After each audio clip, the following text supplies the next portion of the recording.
waits, watching, ready for his sacred code to be broken. The Sales Reaper. I saw him in there. He killed that deal. The sacred sales texts say they're called the 5 fatalities. The Reaper uses them to kill more and more deals every single year until the entire industry is in ruin. It says we have to use the Code of Commerce to figure out how to keep deals from falling at the hands of the Reaper. This doesn't make any sense, Harper. There's no possible way we can beat him. We've got to get this out to the world, or he's not going to allow anyone to ever hit quota again. Can you hear it? The whispers of deals dying. This Halloween, learn just how the Sales Reaper paralyzes prospects and turns deals to dust. If you dare.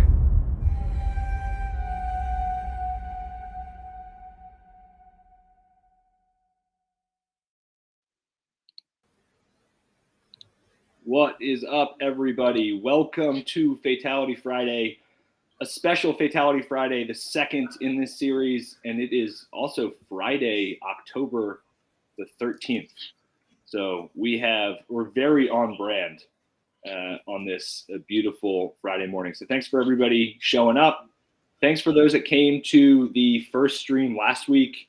We had an awesome time, and I'm really excited to dive in this week with this second session, the second iteration. This is, again, going to be a recurring series. Last week we started at noon Central Standard Time, but going forward, we're going to be controlling this time slot at 9 a.m.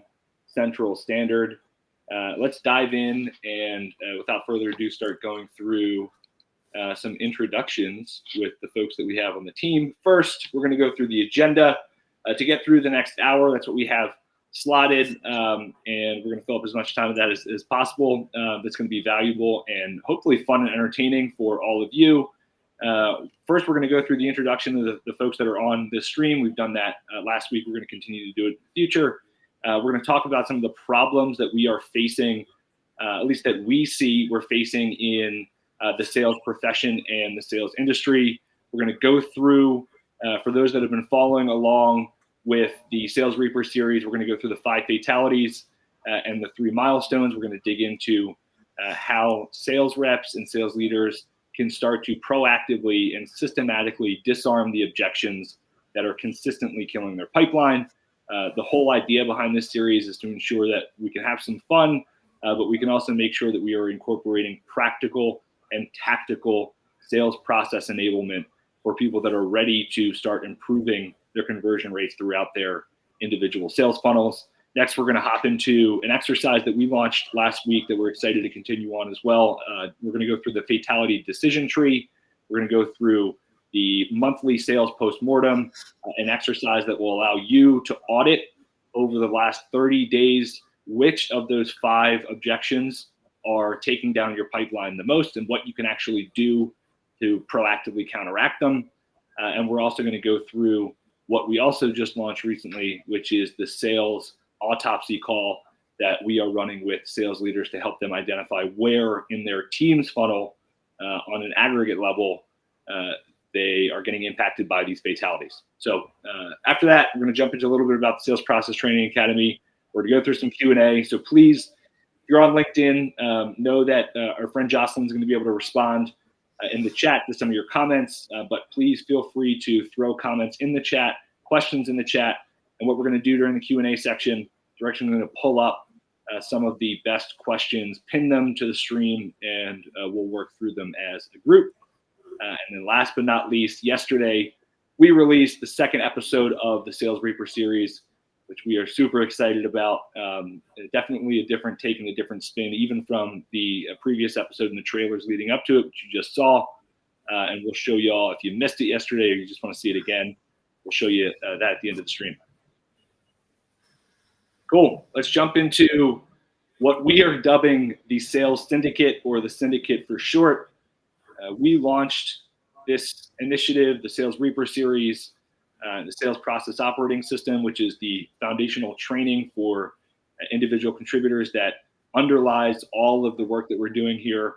and the Sales Process Training Academy, which is our B2B offering to help sales leaders and sales teams level up their performance. We launched this all through an initiative through our community, Go-to-Market United, which we're all a part of. And really everybody inside GTM United has contributed in a material way for us to be able to deliver on a lot of the work we're doing within the Sales Reaper content and helping folks come together in the sales profession. Everybody that is in a revenue or customer facing function, we know that the problems that we're going to get into in just a minute here are systemic in nature. And we also know that it's going to take everyone at these organizations and that actually cares about the success of salespeople and that cares about owning their own success and finding an opportunity to continue to progress in their career to come together in order to solve these problems. So the four folks you have up here, as I said, I'm Ryan Walker. I'm the co-founder of Go-to-Market United. I've been a long-time individual contributor seller and sales leader. Recently, over the last couple of years, turned entrepreneur by our good friend Scott Leese. Scott probably doesn't need an introduction, but long-time, six-time VP of sales, multiple-time founder, CEO of Scott Leese Consulting, and spun up Go-to-Market United, the sales and startup-focused community with me about 8 months ago. David Bonney, our good friend David Bonney, aka the Sales Preacher, who is the CEO of 45, a guided selling platform for sales reps, and Jocelyn Annette, an enterprise account executive and longtime seller and longtime badass. Sorry if I don't know if I'm allowed to curse on LinkedIn Live, but a longtime awesome contributor to this career path. So we're all stoked to be here with you today. We're going to be here with you every week if we're not on vacation or on demos or doing something like that. But we're stoked to have you all here. And I'm going to kick it over to Scott to give a little context around the problems that we're looking to solve with this series and with all the work that we're doing within the community and some of the challenges that sales teams and sales leaders are facing today. Scott, kick it over to you, man. Yeah, thanks, Ryan. And real quick, let's make fun of Ryan for 2 seconds because Jocelyn's name was actually David Bonney on the previous slide. Just know that there's not two David Bonnies. Jocelyn is a real person. It's early. We all make mistakes. Nobody's perfect. We need to wake up, right? Salesforce released this report a few months ago saying that less than 30% of sellers are expected to hit their full quota this year. I've had a bunch of conversations recently with VCs and founders, and that number is more like 24%. That's less than 1 out of 4 people, less than 1 out of 4 teams that's expected to hit their full quota this year. So this is a systemic problem, all right? This is not like something we just blame on the economy or something like that. It's because we are hiring people into failure and not setting these people up for success, not setting you up for success. We've got these old templated pitches and templated emails. We are very reactive to objections and questions rather than proactively going after them.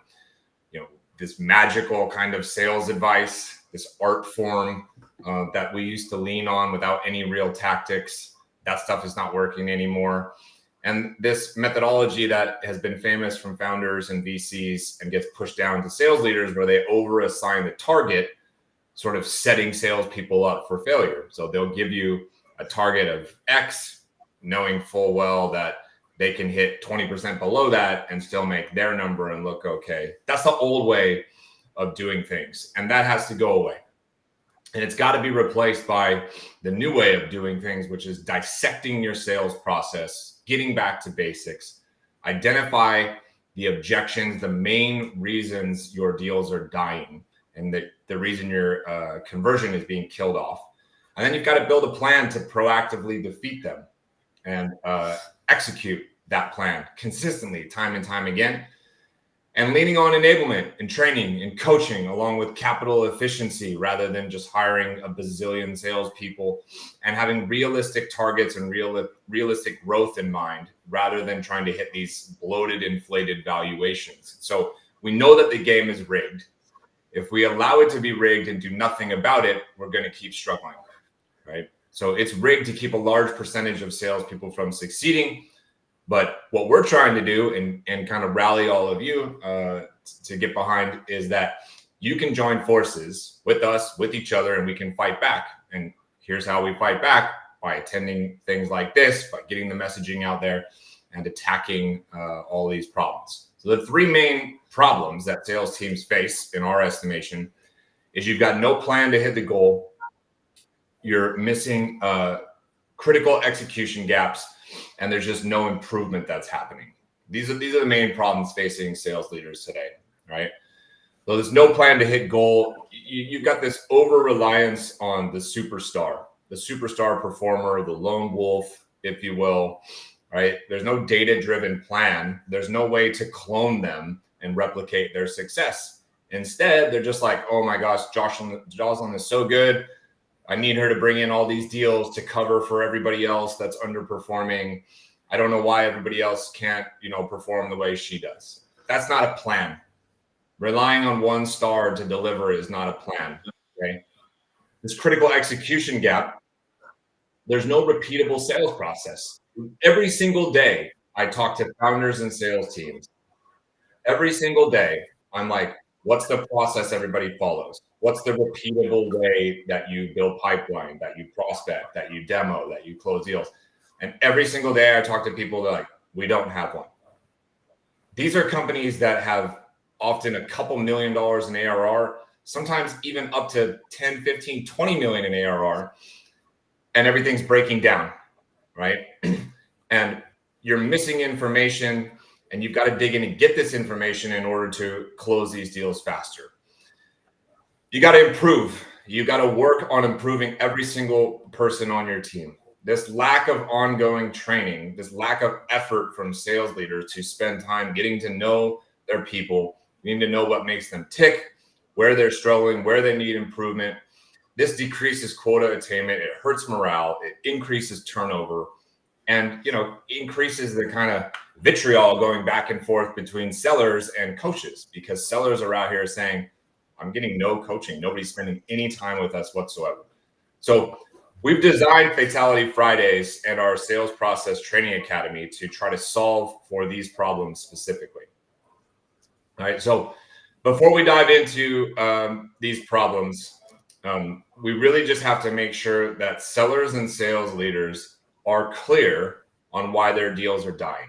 You can't deliver a cure before you understand the disease. This is the famous quote from the Reaper series from Old Man version of Scott that you've seen a few times, and we've gotten some cool feedback. You look good. Yeah, it looked pretty good for, buddy. I don't know what that is. Something there? Show that to wifey. Yeah, show that to wifey. I look alive. I look She's alive. got good times in store for her. Yeah. Well, we're going to kick it over to David now, who's going to walk through the 5 fatalities. And these are the things that we believe are killing your deals. Before we kick it over to David, I'm going to kick it off with a segment that will hopefully introduce the fatality in a way that is a little bit different. I lost everything. My company, my family. I still don't understand what killed that deal. He's lurking, and you act as if you don't care. You act as if it's not going to happen. He's killed before, and he's about to kill again. I told you, they're called the 5 fatalities. It's all in the sacred sales texts. The first fatality is timing. The Reaper sows a seed of doubt in the prospect's mind that solving a problem isn't a priority right now. Once other priorities are moved ahead of it, the deal turns to dust. Harper, should you be reading that? What if the Reaper finds out? You cannot consider a cure until you fully understand the disease. It is you, Harper, the one with a fascination of death. You hold the fate of sales in your hands.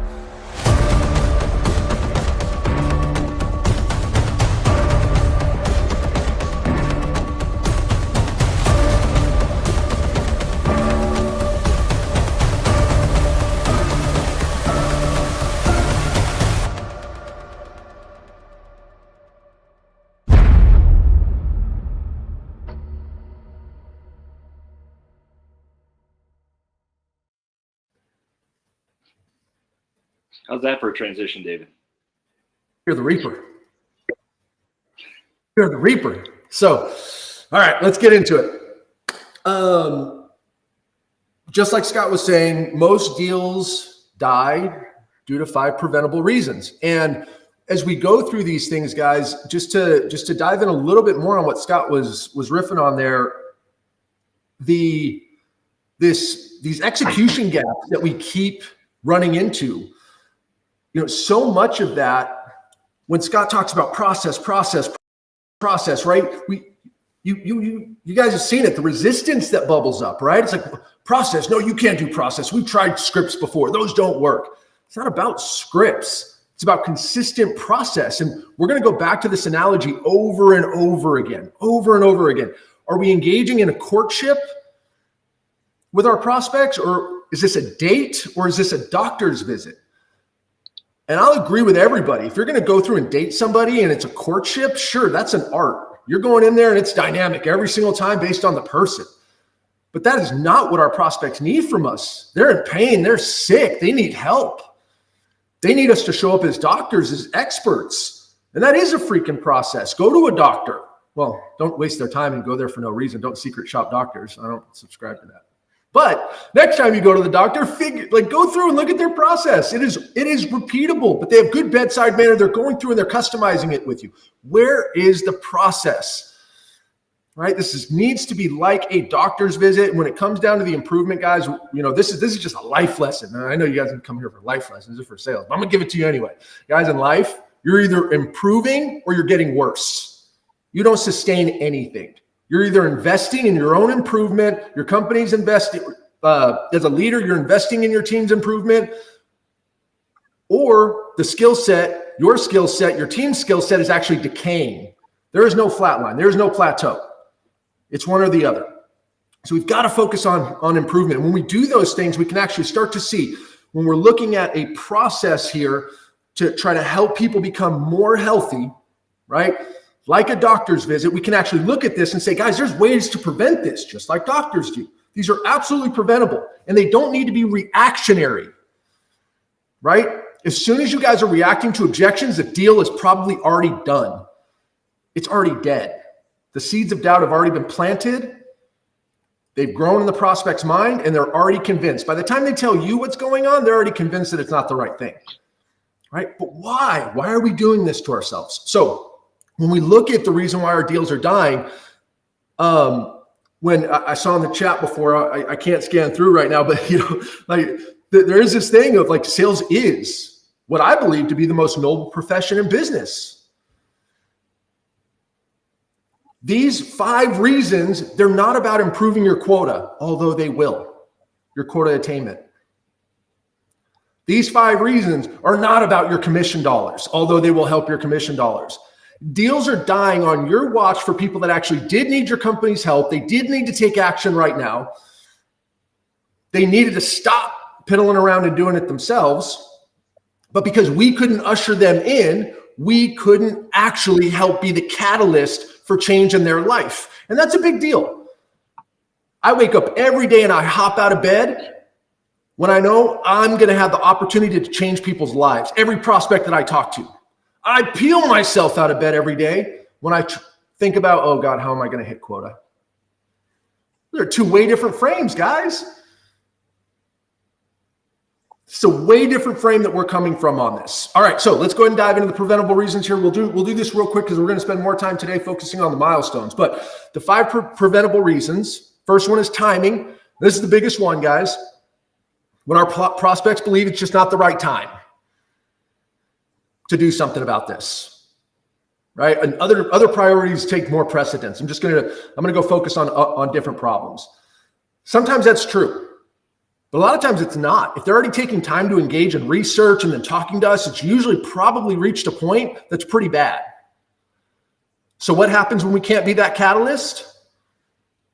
That problem gets worse. It festers, it grows, it creates more damage in their life and their business and whatever. And by the time they do then get around to absolutely having to solve it, they're in a way worse state than if we could have been that catalyst to help them realize this is bad enough now. Please don't put this off. Please take action on it now. You don't have to reach that point. where things are potentially way worse for yourself and your business, and we can usher them through. All right, so this is the biggest one, timing. They don't see it's the president's. From there, if they do think it's the right time, they're now going to start to feel that offerings are too expensive or beyond their budget. And we're going to say this a lot. We say it a lot in all the stuff that we do. In the absence of information, people will make up their own. So because our process does not include specific strategic ways to help people understand the value of solving the problem that our solution solves, not the value of our solution, the value of solving the problem that our solution solves, because we're not doing that, we're not anchoring them to a bigger number. They're making up a number on their own. And I can promise you guys, when you let other people make up information, it's probably going to be different information than you have. It's probably going to be different information, especially for our incompetent prospects who are not experts in what we do. It's probably going to be bad information. So another life lesson, in the absence of information, people will make up their own. Don't allow for an absence of information, guys, in any relationship that you have, in any environment that you have. All right.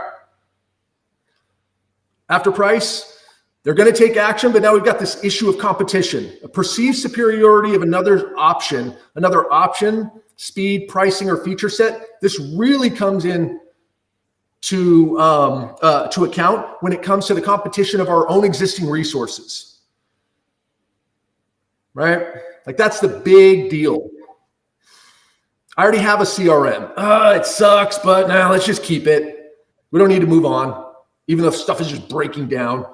We already have a vendor that can do this. Let's just take these proposals and throw it over to them. The devil I know is better than the devil I don't know. Hey, that's a good saying for the Reaper, isn't it? The devil. But we've got this perceived superiority of my internal resources or an existing vendor, something that I'm already doing. I'm just going to use them. I'm going to take action on this problem. I'm just not going to use any outside help, right? And if it could have solved it, it probably would have solved it, guys, right? It's a big deal. We got to make sure that they see that. You would have been on the other side of this already if these existing resources were adequate enough. Why aren't they? All right. Then from there, if they're going to take action, they're going to take action with an outside solution. Now we got product fit. We're confusing the hell out of people. I know they said I'm the sales preacher, but guys, you do not become the feature preacher. They don't care about what we're selling. They don't want our stuff, right? We don't want anybody's stuff. We just want our problem solved. And if that thing can solve my problem, great. Awesome. At the end of the day, that's all we care about. But we get so enamored. Right, Ryan, we were talking to one of the reps in our circles yesterday. They're going to say, "Yeah, how's onboarding been?" Oh, it's been, a lot of product training, right? A lot of product training. Our companies, because we have to understand what we're selling, but we almost get put in this position where we end up just learning all this stuff, and we want to go tell the world all the great stuff that we can do. They don't care about what we do. They just want to solve their problems. If they don't understand the problems that they are solving for each individual use case for the personas that are potentially purchasing their product, then they're just going to be spewing information, and it's going to be such I've seen it so many times, a one-sided conversation when you get on a demo and the camera clicks off, and at the end of each painful click through of the product, does that make sense? Any questions? Dead silence. It happens way, way, way more often than it should, because it should be a conversation. We are systematically guiding the prospect through the decision as to whether or not they should be taking action, they should be moving forward. I know I'm getting ahead of the game here talking about milestones. It's all good. It's crazy. Yeah. And we talk about discovery and diagnosis a lot, right? Are you guys actually diagnosing what their real problems are? Right? Because what happens is sometimes we can do a really good job of explaining what our solution is, but they still think that it's like this minuscule problem, this surface level problem that's causing their pain, because we have not shown them this is actually what's going on, right? It's like my wife, she goes to, WebMD. She's doing it less now, but, over the last 10 years, she's, well, let me go to WebMD and figure out what's wrong with our kids. And she literally goes to the doctor and says, I think it's this. And the doctor goes, okay, thank you for that. Let me just go ahead and do what I do, right? Our prospects think this is the problem, And then we go and they think it's this very surface level problem. Then we go give them this solution that's like, brrr, and they're like, this is overkill, man. I don't need all this. Or we make it super simple and then the price is too high. That's way too expensive for this. And then we're caught because we're allowing them to set the frame. They are the patient. They do not come in and tell us what's going on. We talk to hundreds of people that are dealing with the problems that they're dealing with. They do not, right? We have exponentially more experience in this than they do. We have to lead them to the outcomes that they haven't been able to achieve on their own. Sales is leadership. What is leadership? Leading people to outcomes they wouldn't normally be able to achieve on their own. Anything else is just management. Don't be a manager of prospects. I'm just going to manage your process and help you get to something that you would already be able to get to, right? All right, next one. Last one.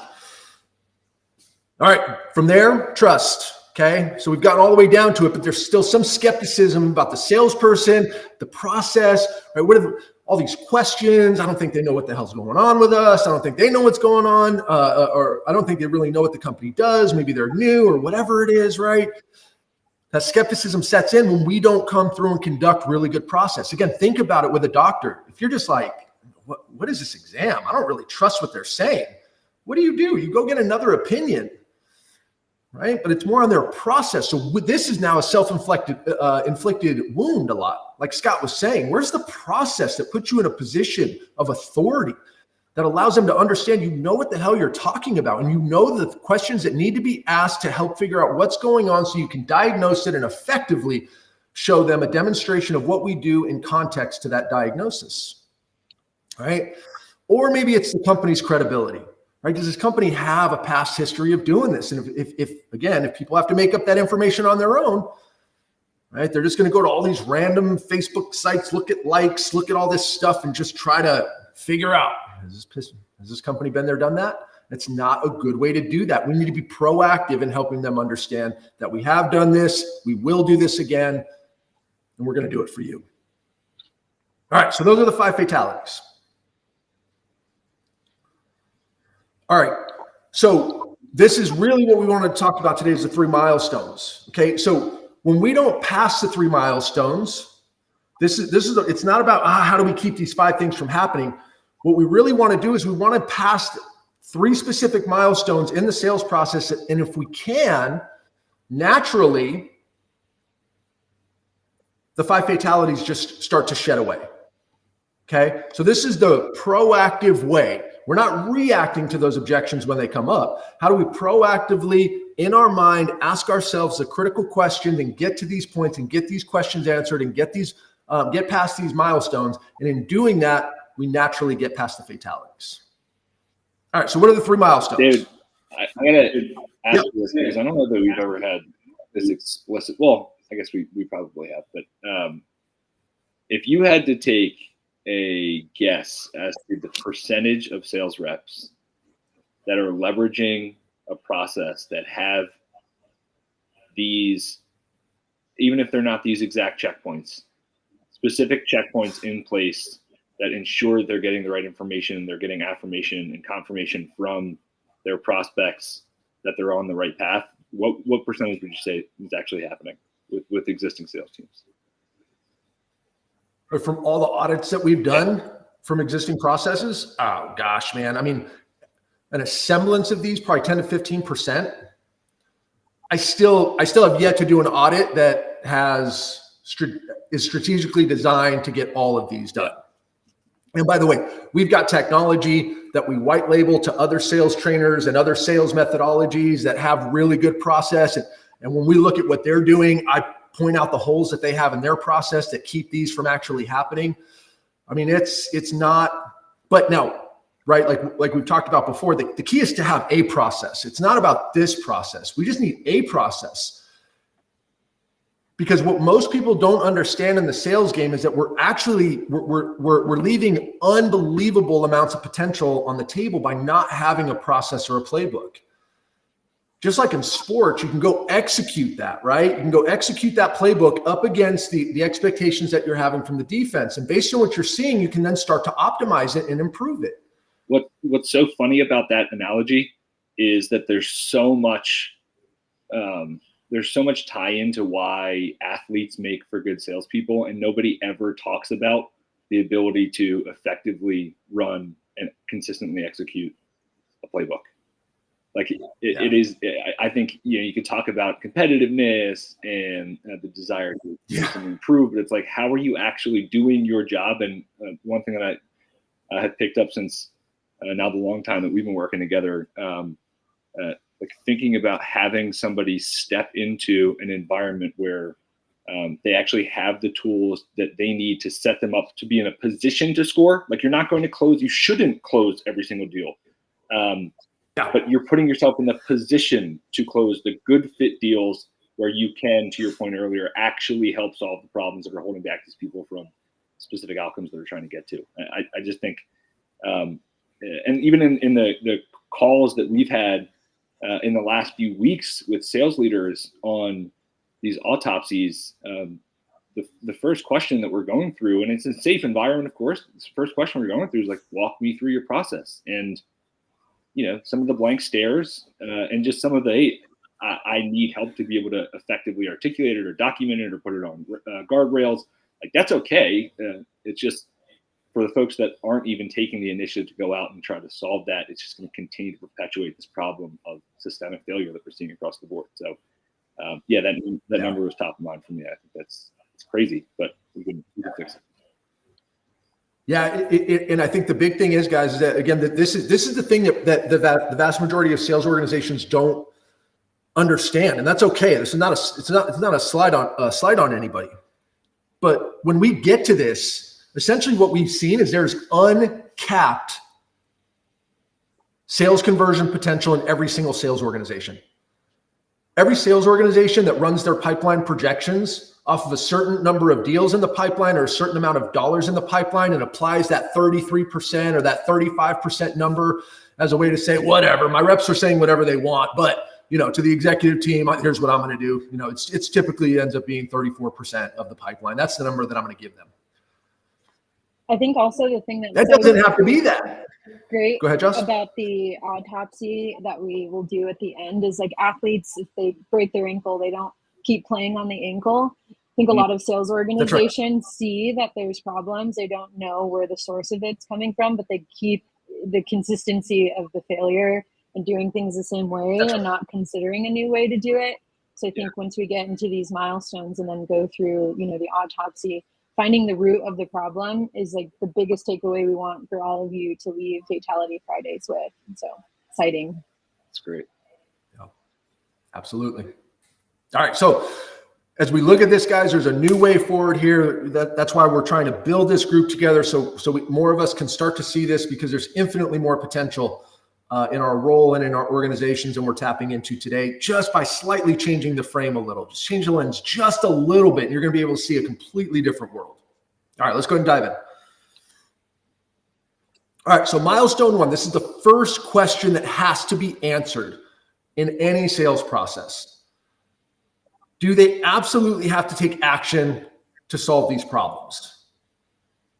And the main question that needs to be answered to determine that is, are the problems that drove them to actually talk to you, that caused them to actually engage in a sales process, start researching, schedule time, show up for that time, are those problems causing enough pain to make them an urgent priority? Now, we talk about pain all the time. Peel the onion, right? Like, as Ryan's seen, and all of you guys have ultimately seen these slides that I always bring in with this big fat onion on the table. Like, I do it in all of my trainings. I would peel the onion, peel the onion. Like, what the hell does that mean? We talk about pain all the time in sales. We talk about peeling back the onion. Dig deep. You got to probe. You got to dig and get to emotion. Emotion drives action. Yes, all of that is true, right? But for decades, what has every salesperson ultimately said after that? How? Like, they're either going to open up and give me pain, or I'm going to go and just keep asking random questions until it cracks open, or I'm not going to get there and I don't know how.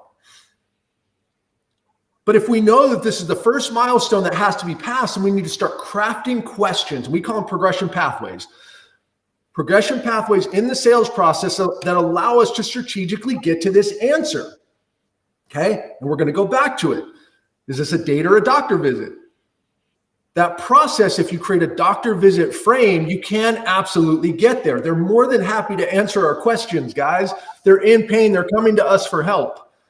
You got to create the doctor visit frame. You have to come in with authority as a trusted advisor and someone that's going to help them become more healthy. And when you do that, you'll have a repeatable set of questions that you can go through and ask, just like any other doctor does, that allows you to understand the answer to this question.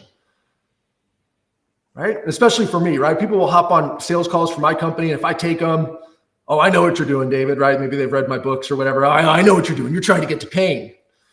And my answer is always the same. I'm not trying to do anything. You know exactly what I'm doing. I want to help you understand if this is a priority or not. Because guess what? If we go through and have this discussion and you're like, yeah, this really isn't that bad. Nothing's really going to change in the business. I just thought this was really cool and I wanted to learn more about it. Great. That's fine. I don't care. No's are fine. But what you guys are going to find is you're leaving probably, let's say you're converting 25 to 30%.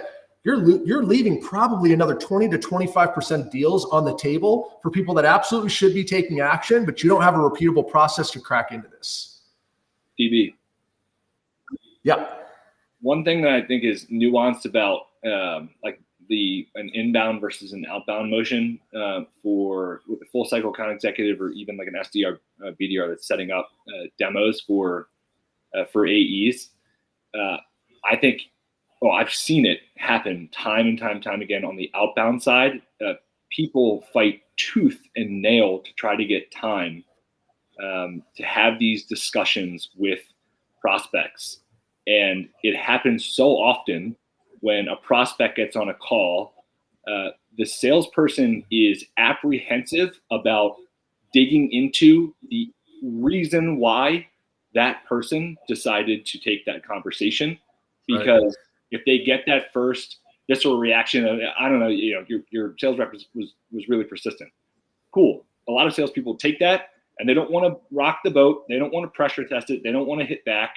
They just want to continue going on because they think that if they really get to the crux of whether or not they're wasting their own time or wasting the prospect's time, they're going to lose the opportunity, period. So like, the more confidence that salespeople can have in, even if it's not 100% clear as to why they took the meeting, you need to get to that answer. And if you don't get to that answer early, you are wasting everybody's time. So I just think that's an interesting nuance between inbound and outbound, because it can be more difficult on the outbound side to get to that, because it kills the leverage you have to sort of establish that credibility and confidence in the fact that you know what you're doing early, if you're just rolling over when they're like, I don't know, I just want to see what you got. We have a question from Heather Wilson. I feel I need to drop the question of how is AI impacting your role responsibilities to tap into their urgency or fear to take action? Yeah, so it's a great question. The main thing I'm going to say on that is, and I just want to be clear here. And I might have said it, but I do want to make sure there's nuance here. Guys, you need to understand, we don't need to try to tap into anything, right? It's like, if I tap into this, it'll all of a sudden burst out. I got there. Yeah. Right? There's nothing for the majority of your prospects. They're willing to share this information with you. You don't need to tap into anything. You just need to ask the effective questions that are necessary to help identify what is actually going on and how painful it is. Now, Heather, this might be a good probing question because this might not apply to everybody. I don't know what your industry is, but yes, there should be a consistent set of questions.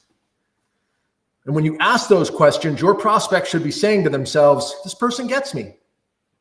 They get it. Yep, 100%.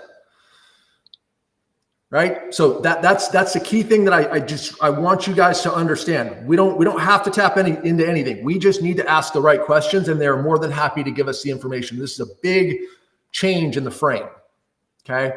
And going back to what you were saying, Ryan, like it's kind of like this. It's like, but David, I need them to know, like, and trust me.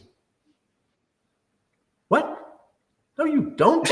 Like those are probably those three things are probably the biggest dead weight on sales that there possibly could be. Right. I'm going to, doctor, you know what?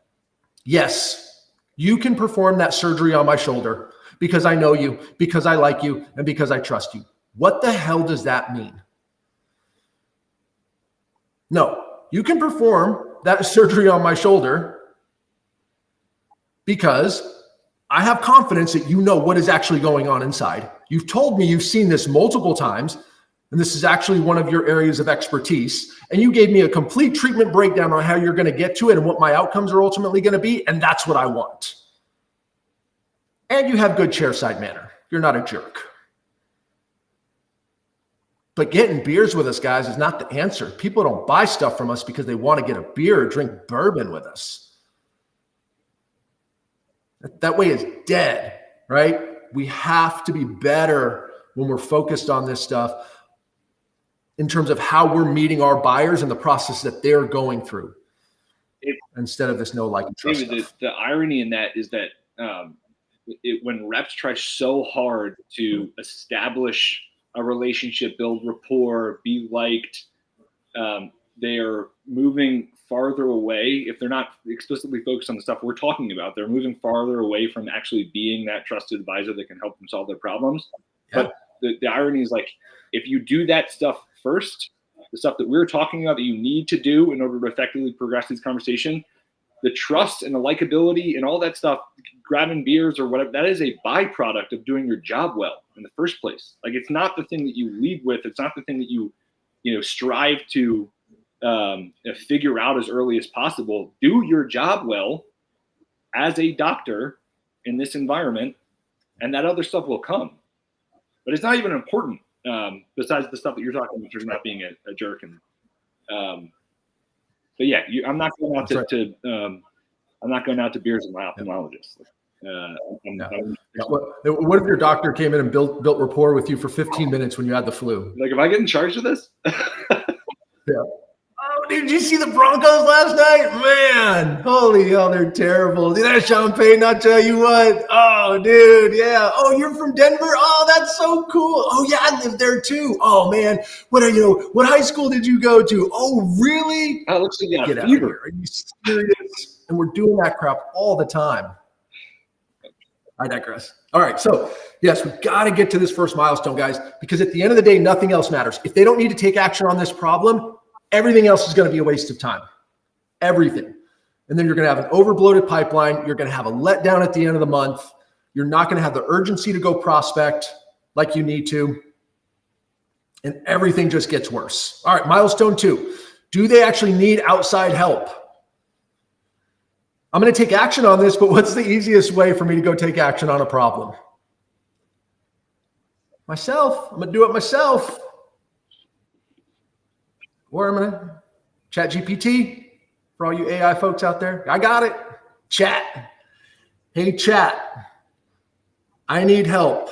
I need you to collaborate with me and act like you are Scott Leese. Okay? Although I can try to be like Scott Leese, I cannot actually be Scott Leese, but I am happy to try. That crap doesn't work, guys. Right? Again, if they coulda, they woulda. If their existing resources were able to get them past this, they already would be past this in the vast majority of cases. The buyer experience already proves that if they are talking to us, the vast majority of the time, they're going to need our help, and your conversion is going to take care of itself if you're just keeping these milestones in place. So they need to take action. Now, do they actually need outside help? And that second one is that hidden one. That's the hidden cause of death for a lot of deals because you don't ever hear it from them. Oh, we're just going to do it internally, right? All right, so they need to take action. They need help. They absolutely need outside help. Now we can clear out all the noise. You can go to milestone 3 now. You can clear out all the noise, and now you can just say, okay, now we can focus. Are we the best solution? And I'm telling you guys, think about the demos where you're the prospect, or think about your prospect. The number of demos that you guys are conducting that are actually where the prospect is actually thinking, I don't know, do we really need to prioritize this or not? I don't know if this seems hard. I don't know if we really need to do this. Or you're giving a proposal like, could Bill and Jan do this?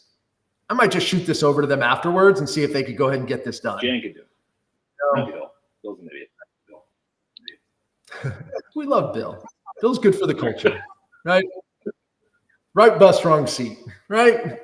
But now they can just focus, right? Do you actually have the best solution? I'm going to take action. I'm going to choose an outside vendor. And while everybody else in the space and everybody else in your industry, all your competitors are screwing up their sales process and it's super confusing, you need to have a very clear presentation that clearly shows, I've diagnosed these problems that are actually going on, and we clearly connected the dots on how we're going to solve them, when we're going to solve them, and what value you're ultimately going to achieve at the end. So now we've hit it. But now, guys, I'm not saying sales is easy, but it is simple. If you guys change your frame on these things, it is simple. When you're going through discovery, you have 2 questions, discovery and diagnosis. You have 2 questions that you're asking yourself the entire time. 2. So if you guys don't have these memorized, you can't ask yourself, do they need to take action? Do they actually need outside help? And you're not trying to answer them in the background. You're trying to answer them with the prospect. Once you get to demoing your solution, whatever that looks like, you're only asking yourself one question. Have I clearly connected the dots on why we're the best solution to solve these problems? That's it. The 100 different things that are rolling around in your head during these calls are irrelevant. It all boils down to these 3 things. And if you would just do this, one of our clients sent us this, where they actually have this stuff printed off now on everybody's, on their entire team's desk, so they can look at it the entire time, right? If you just have these 3 things memorized and you're asking yourself these questions over and over again in the sales process, it's going to make everything much simpler for you to understand how you actually drive somebody to close. So, DB, I know we're coming up on 10 minutes left. We want to walk through, and we'll do this briefly, but again, we're going to be doing this every week, y'all, 9 a.m. Central here on LinkedIn. We have 3 resources that are going to help you all not only understand which fatalities are sinking your pipeline, but what you can actually do to proactively overcome them and progress these conversations through the milestones in a repeatable and a systematic way. It's really a 1A, 1B for the first resource. And then the second resource is specifically for sales leaders that want to hop on a call, have a conversation with our team, David and I, to really break down where your sales process is breaking down. And if you look at the QR code top left, scan that, goes right to a Calendly link where we're going to have these 15-minute conversations with you all, where we will help you diagnose that, and we'll prescribe, I guess using the doctor analogy again, a path forward for what we think you should do. Practice what we preach. So DB, if we want to start jumping into these resources and first go into the fatality decision tree, and then again, we could just point people, anyone on the leadership side, to both download these resources that we have, and I'll link in the chat, and also book calls with us. But you want me to hop in the decision tree?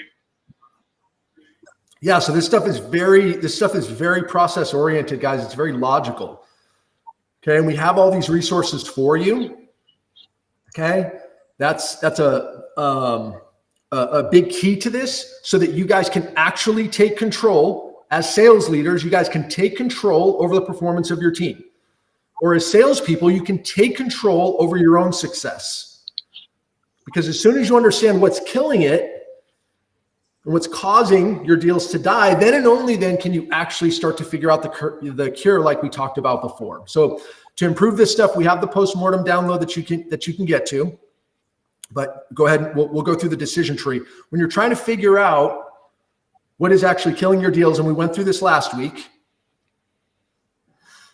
there's a very clear decision tree. We won't take you through all of it, but essentially, to the best of your knowledge, guys, you're just going to ask yourself these questions. As an example, you're going to think to yourself, are these guys actually going to take action to solve this problem? Did it really seem that way, either on their own or with a new outside solution? Either way. And you guys are probably going to, I don't think the urgency is there, right? I mean, we call those guys bad leads, right? Give those leads to me and I'll convert them, right? That's what I always used to tell my team. Like, you think I'm getting all the good leads? No, I turn leads into good leads. We as salespeople determine lead quality way more than marketing does. Okay. So with our effective conversations. So if it's no, then the fatality is timing. We didn't get a good job. We didn't do a good job of cracking into pain. Or if we did and they just don't need to take action, that's completely fine as well. You're never going to close 100% of your deals. Okay. But if you do feel like they're going to take action, will they try to solve it on their own and not choose an outside solution? If you heard, did they mention internal resources, or were you getting pushback from their team that felt threatened by your solution? Right? Those little things, you guys hear those in your calls, and you just continue to follow the decision tree all the way down, and it'll show you which fatality is actually killing each deal. And then what we want you to do is start to go aggregate those numbers. Okay, so if you do this every 30 days, you take all of your closed loss deals, you put them in column A, you put the responsible fatality based on the decision tree, you'll have an aggregate number or an aggregate count of which fatality is impacting your sales pipeline the most. And then you can actually take control of it. This is what we say. This is why we say uncapped potential. I'm going to get better at timing. That one's killing my deals. Man, now prices. I'm going to get better at that. Now it's competition. I'm going to get better at that, right? And you have a very strategic and methodical roadmap towards your own progression to the actual things that drive your success and the success of your prospects in your market, to help more people feel better about their business, to get more people to relinquish their pain, get to better outcomes. And then we get into the rich get richer, guys. This is where your referrals are off the charts. We call them hot boomerangs, people that weren't ready because it wasn't the right time. They come back to you 3-4 months later instead of reshopping this thing because of the process that you put them through. I mean, this stuff is just so fun at that point. Then you guys are just off and running. Okay. But again, this is very methodical. You guys have all of the tools to do this right in your hands based on the downloads that we're already giving you guys access to. I've never switched tabs so many times in my entire life. Hey, you're doing great. QBA. You know, you're doing fantastic. Have I made up for Jocelyn David Bonnie in the opening slide? She said yes. I've been called worse, so I'll take David Bonnie. Oh God! All right. I don't know. That's actually not. You're bad. Yeah. Call me. That means there's a problem. All right. So if we can understand where this stuff is going, if we can get through the decision tree, go ahead and keep moving on. Yeah. All right. Then we can start to actually use the postmortem sheet. That sales postmortem sheet will give you guys the direction that you need on where your own development needs to be focused, or for you sales leaders, where you really need to lean in with your team. And now, like Scott said, we can methodically start to improve our results. Part of it, guys, is our companies and their aggressive goals are too high for what we can produce. But that's because our engine isn't producing enough horsepower. We can't set enough point, or we can't score enough points. But that's our fault because we're not engaging in a methodical process. Every month, every quarter, every year, our conversion should be increasing because we are tactically and strategically fighting against the things that are actually weighing that performance down. Right? There's no excuses for it anymore, right? We've got to understand where the funnel is breaking down, and that's where we get to the sales autopsy. So for teams, for you sales leaders out there, we actually want to go through, we want to understand what your sales process is today, and we will show you guys where this thing is breaking down. We will show you at a macro level based on a conversation, because that is the heart of sales, at a macro level, why you're missing sales targets this year. And I can promise you, it's not because you don't have the latest and greatest software. It's because the conversations aren't happening the way they need to happen. And prospects are getting frustrated and they don't want to talk to us.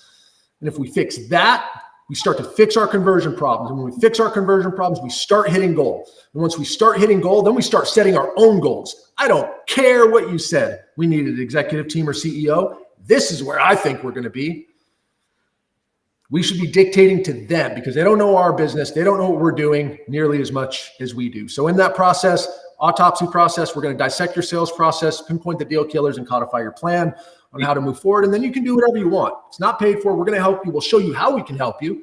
But at the very minimum, we've got to stop the systemic failure in the sales industry. DB, And we want to be here to help.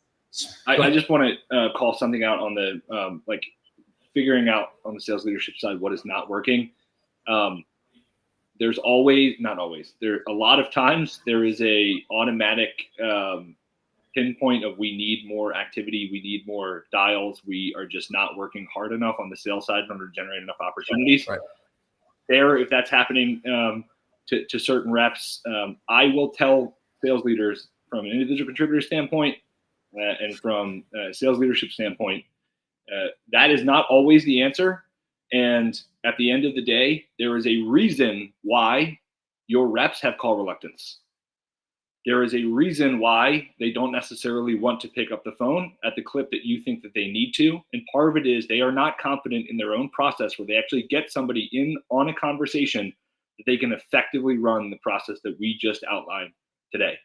So before you think about how do I just pour more fuel on the fire and pour in top of funnel and why don't we have more BDRs hitting more, you need to make sure that you're not fumbling the bag on the opportunities that you already have that are low-hanging fruit, that is your responsibility to serve and to help and to close.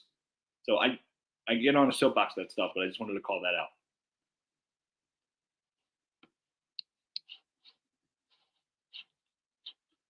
All right. Last piece to this. We're going to cut to the, did DB freeze? Whew. Oh, no, he's back. We're going to cut to the second episode of the Sales Reaper training, just for a little bit of context that we hopefully already provided.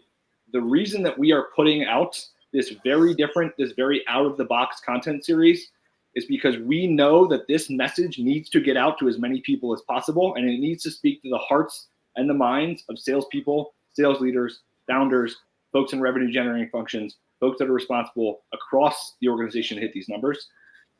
In order to do that, we need to break through the noise. We know that sales training, sales enablement, coaching, that can be a dime a dozen. If we are not cutting through the noise and we are not incorporating important aspects of this content that we were just talking about into a more exciting medium and way to get this message out, we're going to fall on deaf ears.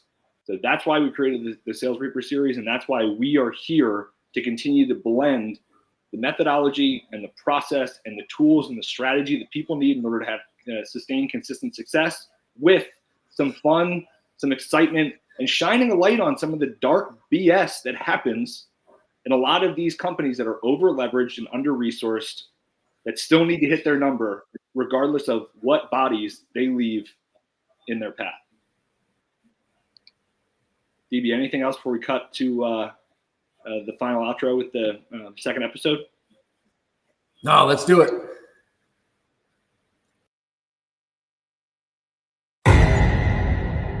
Harper, they need your gift. Will you join the fight?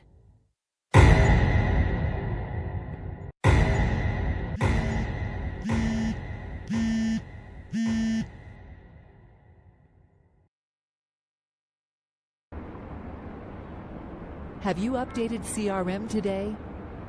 Remember, cross-organizational communication is the key to stakeholder engagement. The Council of CROs thanks you for your cooperation. Are your company's sales results not where you want them? That's okay. The economy will improve, and so will your conversion. No need to change anything you're currently doing. This message is approved by the Council of CROs. What in the hell are they talking about? Everything is definitely not okay.